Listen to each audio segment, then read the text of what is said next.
Un placer. Okay, I'm going to switch to English. Design-wise, you can see that the level is going down after Tiago's presentation, so don't expect too much, okay? So the point, there might be some concept that you have already seen. The point for me, like, I would like to know why you're here, but what I would like to do is basically to convey what is inbound marketing in the most simple way that we can all understand. I'm going to show you what it is and how it's done. If you have any questions, I'm happy to not run through the presentation, stop it, and spend the time there, because I think that would be more valuable. So I broke it down. Is it good design? I'm going to break it down into marketing and sales. I'm going to walk through what HubSpot is. I'm not going to spend time talking about me because it's pointless. But again, I'm going to try to make it simple. So what is inbound marketing? Has anybody here heard about this, or by show of hands, just to get an idea? There's very few of us. Okay. From here, again, just to have an idea, how many of you work in marketing departments? 45.6%, okay. How many of you in sales?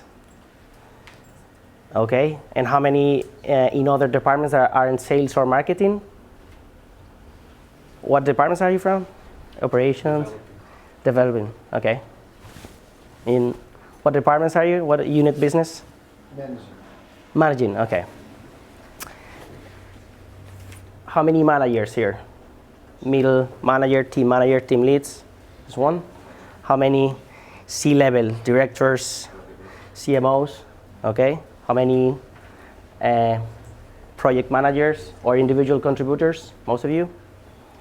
How many unemployed? Very few hands. Okay, so for whoever is unemployed, guys, this is a good chance to have a good network here afterwards. So I'm going to start. I just want to get an idea or where we start, because I had to learn what is inbound marketing. I didn't come from a marketing background myself. I came from a business administration degree where you learn a bit of everything and too much about anything. So you end up as like, okay, am I an expert in anything? No. So you have to do your career by learning in a focus area. And then we'll jump to how does inbound marketing work. I'm going to try to make it simple. And then after the marketing part, we'll cover how the sales is meant to be done and follow according to that. Just to challenge you a little bit on this, again, by show of hands, how many of you here think that this advertising is very effective today's days? Nobody? And how many of you think that this costs crazy loads of money to be there? Yeah. So this was one of the starting points of the co-founders of HubSpot and the definition of inbound marketing. So basically, they were realizing that this is no longer work. This might still work and help certain companies to have a brand and positioning, but there is a key element of a marketing department, of a business department, which is the return on investment. So this is probably negative return on investment and very hard to measure. Very, very hard to measure.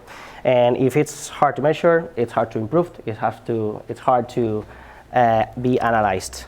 So this is the starting point in a very simple way. This is no longer, so marketing has to be done different.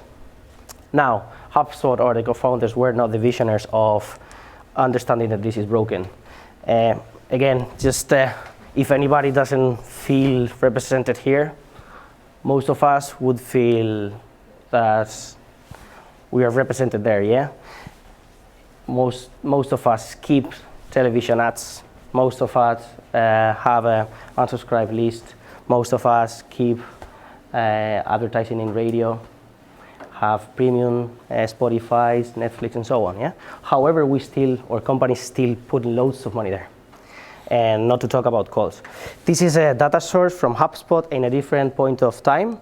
I normally tend to be very pragmatic. This is another data source in a matter of 2-3 years difference. I don't know whether that was earlier than this, but again, the percentage are similar. What I'm trying to say here is that data is consistent. This is a reality, it's a fact. It's not something that someone comes and say, wow, yeah, it makes sense.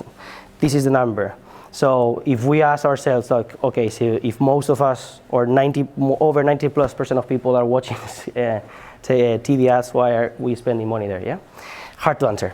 So sometimes it's just because this is the way it's done, Pablo. We always done it like that. This is what some marketing directors tell us when we talk about the budget and how the new strategies and things have to be done, because we are in a constant world of changing and processes and digitalization. Those are words and concepts, but you have to translate that into investment facts and getting things measured in your business. So another way to explain what is inbound marketing, it is explaining what is not. And inbound marketing is describes, the concept of inbound marketing was named by the co-founders of HubSpot, and they decided that one easy way to show what it is break it down into what is not. And it's not a traditional marketing. Okay, so traditional marketing, it's marketer-centric. It's always, when we ask ourselves from a marketing perspective, and I've done few marketing also studies, and it's always, okay, how we do communicate this to the mass? How do we get most impacts? How do we, and it's not asking, what are we solving for the customers? Who are really our buyer persona? Do we have more than one? What are they thinking? What is their thought process before they reaching out to us? And this is where inbound start making sense. So again, as opposed to be a marketing-centric, is most customer-centric. But customer-centric, again, it's a concept that I've heard a lot. Customer-centric. We're doing a customer-centric approach, customer experience, but what is it? So I'll show you what it means. And it's basically putting your efforts in that part. Putting your effort means investing your business, the money of your business, in making that happen. And how does that happen? By applying the tactics contents in inbound marketing, amongst others.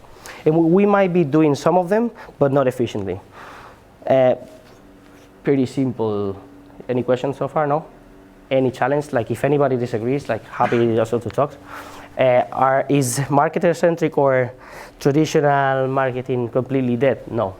But the counterintuitive thing is that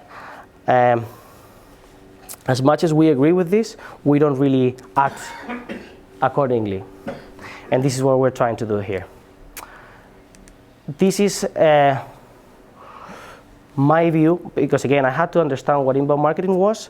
And to me, I had to explain this to myself. Then I had to execute a marketing strategy, inbound marketing strategy. I had to implement our technology, and I had to start from scratch. So I had to really dig down into the concept and apply it and see that it worked. And then I had to explain this even to many people. First, my family or friends, when I had to explain them what did I do, and it was hard to explain. So to me, there are three elements that made it easy to understand the value of it. First is the internet. Okay, so I don't know what happened with this here, but the internet. Do we all agree that our potential customers are mainly on the internet? Are they mainly on the search engine looking for solutions for their problems, looking for even the quotations, looking for the price? Are we agreeing on that? So that is a very important point, because again, if we agree on that, and we agree that our not just today's buyers, but tomorrow's buyers. So whoever is not a decision maker today, it will be tomorrow. So whoever is in their early 20s and they are entry level in a company now, and we're dismissing them, they are the managers, they are the potential decision makers in 2, 3, 4 years time. And the purchasing process for some of the services that we sell takes time, takes months, takes years. So if we're selling a t-shirt, it's more transactional sale. But if we're selling a business solution, if we're selling a massive industrial engine, that takes time, and it involves loads of people. And sometimes the people that do the research for the decision makers are these people. And they don't go and they say, okay, how many in Yellow Page did I see? Like, how many TV ads did I see? And they don't go to the streets and ask for referrals. They go into the internet, and you have to be there. That is very intuitive. We all agree, but again, we don't act in our budgets accordingly. The second element that is not that intuitive is the buyer's journey. If I ask you, if anybody volunteers, happy as well. This is a tough question because this is something that most of the companies don't have. A buyer's journey really mapped out, defined, and specified by the actions that the company, that your company take based on that. So that's the question where you have to ask, our buyer's journey, our potential customers, how long do they take to make a decision on average? What stages do they go through? How do they find us? In which point they trigger and they decided to make the purchase? What happened before? That's the key part. What happened before? Because most of the marketing departments, most of the companies focus on the last part of the process, on how do we make the sale? How can we get a CTA? How can we tell the people how beautiful we are and how good we are and how big customers we have? They don't care. They need to know what you solve for them before that, because some people may be looking for a solution for a problem that they don't even know that you have this solution for. And you have to be there. And being there, again, on the internet takes a lot of work. And that is where content comes into place. Those concepts of content marketing that are just concepts that it's hard to understand, that is what we're talking about. But if you just have a content strategy without matching it with your buyer's journey, it's mainly useless. So this is key element of inbound marketing, the buyer's journey. And then the marketing analysis. Again, if you have the two prior pieces pretty much working, but you don't analyze the data, you can come to conclusions. Okay, so we will see later on, but you might see that if you have some investments in Google Ads or Facebook or some other investment, and you have a lot of traffic coming into your website, but then you only analyze that superficial part, the T part, at a surface level, you might have way more visitors from one specific actions, but that doesn't mean that quality of the visits are as good as some other source that brought you much less visits, but the conversion rate, meaning the people that eventually bought, was higher. And you have to have the technology to measure that and then to take decisions based on that. And that is where the tricky part comes, when we get overwhelmed by acronyms, technology, CRM, marketing, customer experience, ERPs, and people are confused and overwhelmed with this. So I'm going to try to make it simple. Any questions so far? Make sense? No? Have anybody heard about this before? Like, concept-wise, it's very easy to understand. But the key is, again, to take action and to make your business or your digital assets play with this, because otherwise we're going to be behind.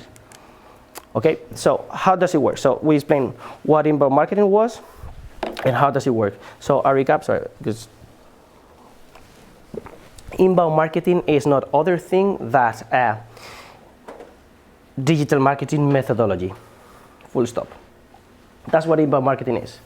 Inbound marketing is a set of different techniques assembled together in a way that will make our business get more traffic, more people that come to our digital assets, more people from the people that come to our website that stays with us or comes back another day, and more people, therefore, that will buy eventually. So the more people or the more quality people that we have, the more quality traffic we have to our website, the more chances we have of getting a higher number of people that stay and engage with us. And the more people that we have that engage with us is tend to buy our product or services eventually. Simple, very, very simple.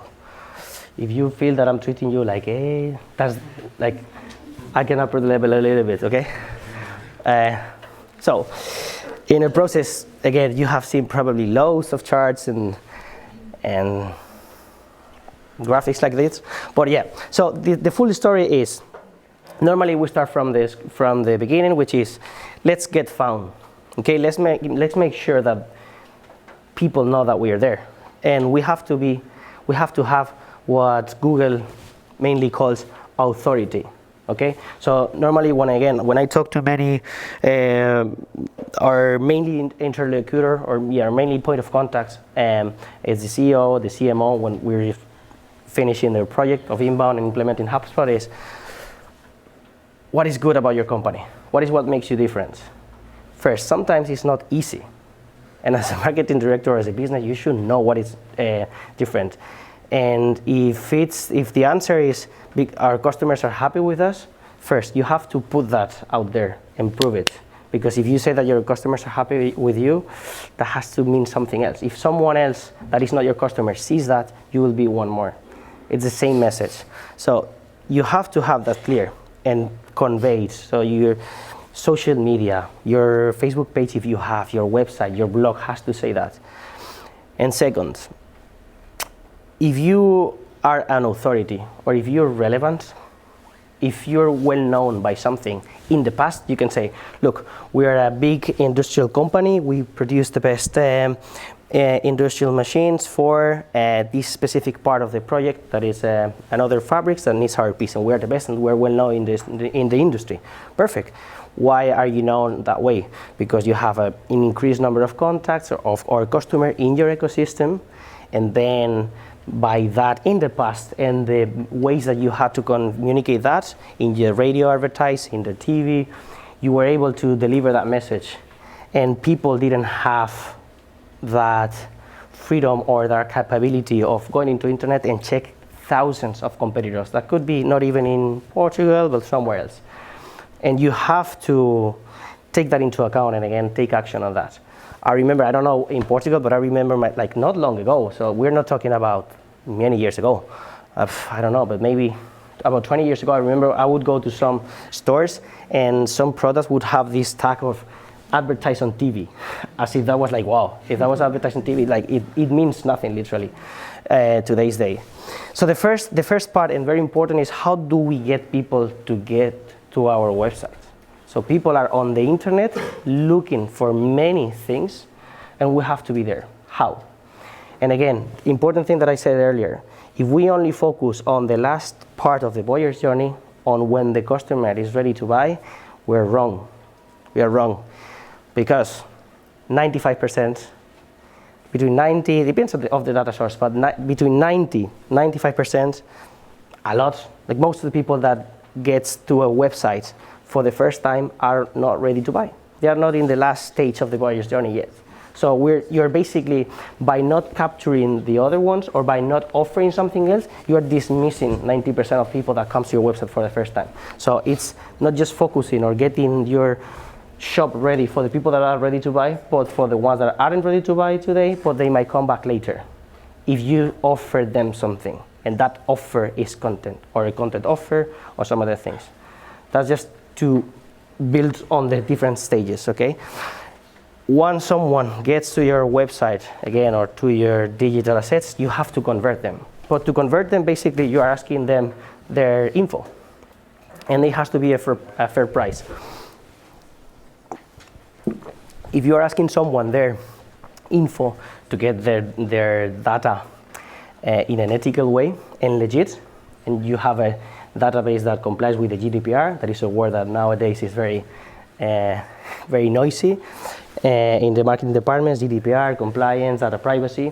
So if you want to get a good quality data, the price has to be fair. So you have to offer them something that is in their mind the same or more value than their data. And by doing that in a correct way, you're generating a clean database of people that have shown different level of interest in a different stage on their buyer's journey about your product, or not even your product, but some piece of information that you have given them. And then you can nurture them. Then is when you start communicating with them in a way that it creates value for them, because you're giving them something of value. This is not calling the marketing or telemarketing closest company and say, okay, give me a list of B2B C-level in the Porto area of this type of business, and then boom, we call them all. That's very short term, and that might work, but again, you have to reinvent the wheel every now and then. It's very costly, and it works every time less and less and less. And then after you convert, after you have that data and you try to pull the visitors into leads and the leads into customer eventually, you have to analyze, because marketing is not a exact science, and it has many ways that it can go. We're acting against humans, and humans might take different ways, so we might plan something and it might way the other way around, but if we have the tool and an easy way to analyze the data, we can take decisions based on data, rather than, okay, how many customers did we bring last year? Okay, so we'll do this again.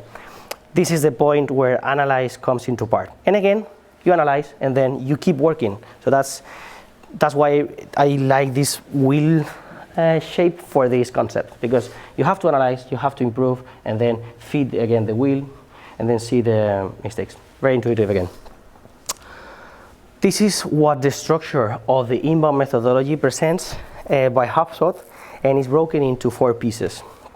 It's focusing on the attract phase, which is the one that I mentioned before. What do you do to bring prospect people, visitors to your business, and then how do you convert them? How do you convert someone that is someone that you don't know to someone that gives you their personal data?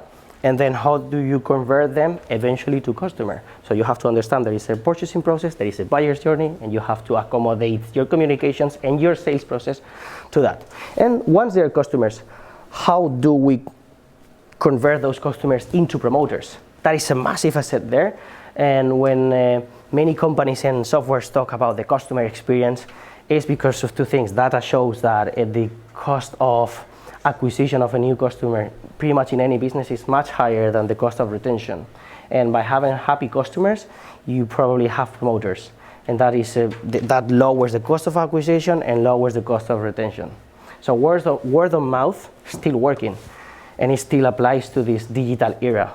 But the way it works is through social media, through referrals, through tweets. So normally you don't pick the phone and tell your friends or your network that something works. You are in a group in LinkedIn, you're happy with the software, you're happy with something you're doing, and you share it. Hey guys, I tried this, have a look.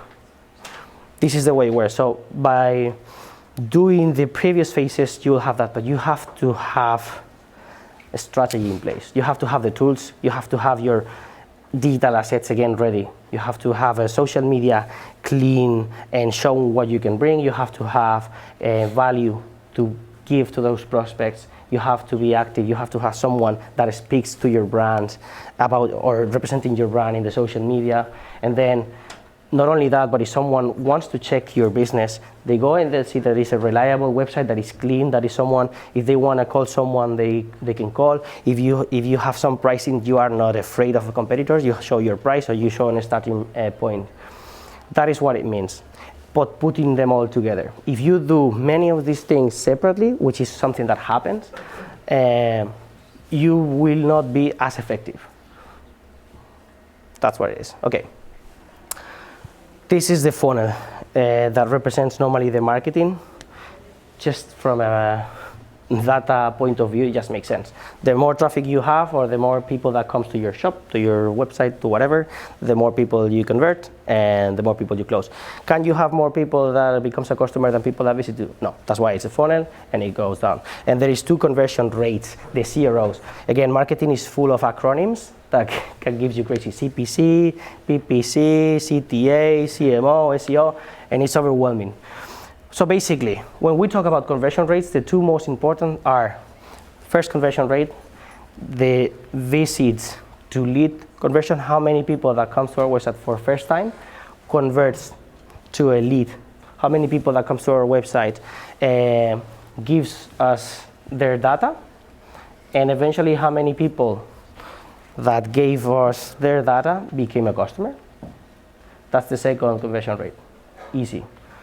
If we work on the top of the funnel part, if we work on the SEO, if we work on, or if we put money on AdWords, if we put money on LinkedIn, we are basically giving fuel to the top of the funnel. But then we have to have the other elements ready. Or else we'll get, many people, but this will be broken. This will be a pothole, and then traffic will bounce and they won't come back again. Any questions so far? No? Makes sense? I know that the presentation is not fancy. Okay, so the buyer's journey. So this is a key point, and I want to make sure you guys understand it. I want you to get some value of this. And for me, this was the most important part, understanding inbound marketing, and then when we put it into practice, it makes sense. The buyer's journey to HubSpot is broken into three main stages: the awareness stage, the consideration stage, and the decision stage. Being very practical. Let's put an example. I don't know if it's even the example that is there. Let's say that. Let's start from the business point of view. Let's say that we sell a master. So we sell a very high-end master's degree. Or let's start with that. So if we think in our buyer persona, we might think of, okay, it's a female or male between that and that age with this level of income, and then in this area, that's it. So normally, or two or three more elements. That's basic. That's very surface. That's very demographic values, okay? You can use them to segment some certain database, but it's hard to just, because if you want to run a marketing campaign to attract or to pay for any advertising to get people in that range, it's very, very expensive and it's very broad. You can capture a lot. If you just think of that, it's very hard to think on the buyer's journey and how you get people into your website. So if you have a website, if you sell these masters or these education, and you only have a website saying how good you are and what you offer, that won't get traffic. That's not gonna generate people interest to your website unless you put a lot of money, or unless you're very, very already well-known university, and you don't need that because you have that authority. So you have to think, what are the stages that people goes through before buying a master's? And that might be different. It might be from not losing a job, to get more recognition, to feel better, to feel their strength, to get a pay rise, to go abroad, I don't know, to be better recognized by my partner. Who knows? But there are different levels. So, and that is normally not taken into account when you're thinking on a marketing strategy. So, if you're thinking into the awareness stage of these potential buyers, you're thinking on, okay, what are these people looking for, or what terms they have a problem or a challenge that they want to solve. And normally, what do you do when you have a problem? You go to Google. Even before you ask your friend, you go to Google and you type things. Even if you go to the doctor, doesn't matter, work-related, whatever, health-related, you go to Google or you go to social media. So imagine that person that is not in a decision stage. They don't know that they want to do a master. So, and they go through that phase. Most of the people that do a master might be, or one of your buyers' persona might be looking for a pay rise in Porto area or in Portugal. So they might be looking for information about salaries after certain masters, or the market unemployment rate, or the employment rate related to certain studies, or the prestigious of certain education schools in certain areas. That is where you want to be there. So you might, for example, buy a content offer, and then we put all the pieces together. You might be putting out there some content that could be average salaries of a master's degree in Portugal, okay? That might be type of a search that someone might have in a awareness stage, or even something that is not related to a master's. Better job offers if they are looking, or better tips or ways to, or average salaries of a marketing or sales director or product director in certain area, for example, or just general. So that person is not even looking for a master yet. They just want to make more money. They just want to know what the market is in relation to their world, to their challenges. So if you have a blog, for example, in your school that talks about that and gives a content value of information, you'll probably get found by the people in that phase. They are not even deciding whether they're going to do a master or not. They just want to know how can they make more money. And then you're there and you're giving them some piece of information. So imagine you have a blog post talking about average or range of salaries, or you're just in the blog post, you're just saying the areas on Portugal that have the higher opportunities for those 3 areas or those 2 areas, and then you offer them to download if they want a specific, or you have a PDF showing the salary range and the companies that look for this in a more depth value. That could be a piece of content that someone might be willing to download in exchange of an email address, name, and surname. And then that is a lead for you. And that person is not ready to buy your masters yet, but you have given them something of value. So the volume of search in that awareness phase will increase the traffic to your website. And if you have something there to offer, you give them first. You become some source of information relevant for them. And if he continues to engage to your blog because you keep talking about that pieces of information that are relevant for those 1 or 2 buyer persona, you may have the buyer persona that are just the graduates, or you have the buyer persona that are already executives, and you want to talk about keeps or ways of time efficiency or webinar, or you may bring someone that has written a specific article that is already a same persona like executive that is talking about managing time with work and balancing with a specific type of studies. If you do a webinar about that, people will be willing to sign up for that and to give you some information and to give you information about where they're working or what position they are at. So that is what is giving you and making your database more and more segmented. And then if the day of tomorrow they keep engaging with your website or with your social media and you track that, you can make the sale more relevant, and when someone picks the phone and talk to that person, or when you open an email, that person, it's opening an email from a source that they know and is relevant for them and that have given them some value. That's what it means. And that is, to do that in an efficient way, I'm just making a recap of, this is very intense, but this is what inbound marketing is. It's not magic and it's just concept, or you connect a technology and boom, things happen. No, there's a lot of thought process behind that. And you have to break it down and you have to put it into place. And it takes a lot of work. But it works. Make sense, yeah?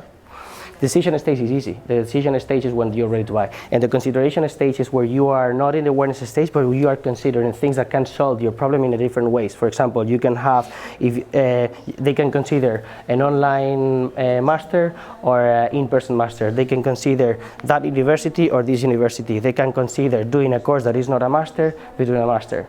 That is the consideration stage, okay? Okay, so what are the results? Just to have some data. How are we with time? 5 minutes, okay. End. What is the return investment from a marketing point of view of doing inbound marketing? This is the data that we have. This is not, hey, is this a Thermomix? No. So we just put this and it will always multiply by 4, no. This can change. But this is basically the data that we have across all our customer database worldwide. And this is a report that is done in the MIT where inbound was created. So it takes all the data sources from all of customers in an aggregate, anonymous data, and they feed this. So we have come with 2 conversion rates that are the average after 12 months of doing inbound marketing. And this is what you could expect. You should also be aware that, does inbound marketing apply to every single business in the planet? No, it depends. Same with digital marketing, the same with content marketing, the same with pay-per-click. Does it apply to every business? No, it changes, it depends. It may be more effective in one, or it might be more effective in the other, but it's a reality. And the fact is, this is gonna happen. This is happening now. So when talking to some business, they say, like, we don't really understand that, or they don't see, like, it doesn't matter whether you understand. I don't understand how Google indexes and the algorithm, but it works. And it's gonna happen. It's gonna happen in Spain, it's gonna happen in Portugal, it's happening pretty much everywhere. Same, Cabify or Uber, Many years ago, we could be concerned that it will work here and blah, blah, blah. It works. And it works in a very undeveloped markets that you wouldn't imagine. And it works. So this is a reality. Just to wrap up, and then I just super fly over the sales part. These are the main bullet points that recap what I said before. First, you have to attract your customers. Don't spam them. So if you put a massive banner in the middle of the road, yes, you might get some awareness, but it's very hard that people would link that to a purchase. And it's very costly. And it's very hard to measure the return on investments, and it will be less and less and less and less effective. If you get a list of email and you blast them, again, out of context, you can get some results if you really have a niche buyers population, but it won't work, and it will not work on a mid and a long term. It's always short term. It's always reinvented the wheel over and over and over and over again. Consider the buyer's stage. That is key. That is key. And I tell you, very, very, very, very, very, very, very, very few business take into account this. Very few business are ready to say, look, we sell this, and our sales process is on average this, and this is the way that we're going to make future decision makers to find us on the internet. If we sell a specific engine that is for industrial, and our buyer persona is the project engineer for certain industries, what do they look for before that? They might not be looking just for this engine. They might have another alternatives that are your competitors. Give them some information, give them some infographics, give them some tips on the processes, give them some data that is relevant for them, very accurate, about how much they can save, about sometimes it's an information that you have in your business, but if you pack it in a proper way, and then you work on the people on their keywords to get into your website and ask them for information, you get them. But you have to get that there, not just to know that you are the best because you save costs. You have to give that. You have to prove that, and you have to get people drawn into your business before they are ready to buy. Quality content goes along with that. Analyze the results. It's very implicit, but the main, I would say, the buyer's journey, and you personalize the communication based on that. So meaning that if you have a customer, that is done thanks to the technology. If you have a customer that is already a customer, as a redundancy, if you have a customer that is already a customer of yours, don't send them the same information, the same newsletter of the people that aren't your customer. If you have a call to action in your website that is subscribe, you don't want to show them to the customer that has already purchased your product A. If you have a product B, make that CTA smart and talk them about the product B so you can have more cross-sell. So that is being relevant with the content. 1 minute, yeah? Okay. Inbound sales. Inbound sales basically get in hand with the inbound marketing is considering or adapting your sales process into the inbound methodology, meaning that the more information about the stages that you have about your prospects or customers, the better contextual and the better sales process you can have to help them go through the funnel. So if someone hasn't requested you a demo of your software, for example, but they have just downloaded a very high-level view of certain things that your business solution solve, but is not talking about the demo yet, is not concerned about the features, don't talk to them about the demo or your software features. Talk more about what are they trying to solve, what problems do they have in that awareness stage, where they went to your website and they downloaded the most or the 5 metrics that can improve their, for example, the paper saving in the company. If you sell a software that keeps or makes more digital or digital signature, or what elements are compliant with the law. For example, that could be relevant information from a potential buyer. So if they haven't requested the demo, talk to that person about that, about their concern about the law, about their concern about moving into more digital and cutting paper and so on. Okay, so this is one of our co-founders, Brian Halligan, and basically what he says is nowadays, again, customers of today and tomorrow, they want to talk less, like only with a person or with a sales rep at the very end of the process. So they want to find the information themselves, compare themselves, ask referrals, and so on. If they have a question, they want immediate answer, if possible by a chatbot, whatever, but someone that answers things, not just by calling a very expensive phone, and they just want to be called when they are almost ready to purchase, and not even. In the future, they will want to, or we will want just to purchase ourselves. And that is, it translates to many things. The more and more that we don't even want to order food by the phone, we want to do everything on the app. So that is the 10, and you have to adapt your sales process of that. The sales process, simple. It's the sequence of stages that opportunity goes through between the prospect or the lead stage till they purchase. Okay, and you have to adapt your message to that. So doing a sales process doesn't mean to pick up the phone always when a lead has shown some interest, but contacting them by email in a one-to-one way, not from a marketing point of view when they are receiving communication from a workflow, but from a one-to-one view where you can say, hey, I saw that you downloaded this salaries report in Portugal, you might also be interested in this. Again, if you want to talk with me, you have here my meeting link, but you don't call them yet, for example. Okay, and the stages, well, I can share that with you later on. I'm not going to go through all of that. This is I suppose that we have a horizontal view of the stages in the marketing. This is the 4 or 5 phases that the inbound sales suggests to take. First, identify. Second, connect. Third, explore. And 4, advise before you close. And you have the differentiation between the legacy or the traditional sales and the more inbound sales. So when you identify, when you connect, you don't call them to offer the solution. You call them to talk about what interest they shown in your website or what problems do they face and how can you move them through their sales process. And you have also to tell them that you have a sales process, which is also another thing that we see often that companies lack of, mainly in Spain and Portugal. So when we talk to sales directors, sometimes they don't have a solid sales process that every sales rep follows through, and they don't normally know what the stages are, the conversion rates are. Okay, so this is the 2 elements of the inbound sales. First, having a process. Second, be consistent with this and adapt it to your business. But this has to be a conversation with the marketing departments, because a sales rep shouldn't contact a lead before it's marketing qualified in that world of marketing and sales together.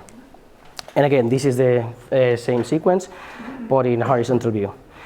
You see that the buyer's journey are underlined the 4 phases: awareness, the consideration, and decision in the different stages of a deal. Okay, so a deal or the opportunity would be in those 4 stages: the identify, the connect, the explore, the advise.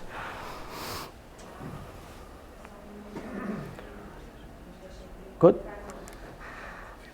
This is pretty much the same, but this would be comparing the life cycle of the deal, of the opportunity in your system, in your CRM, and this is what the buyers, or where the buyer would be.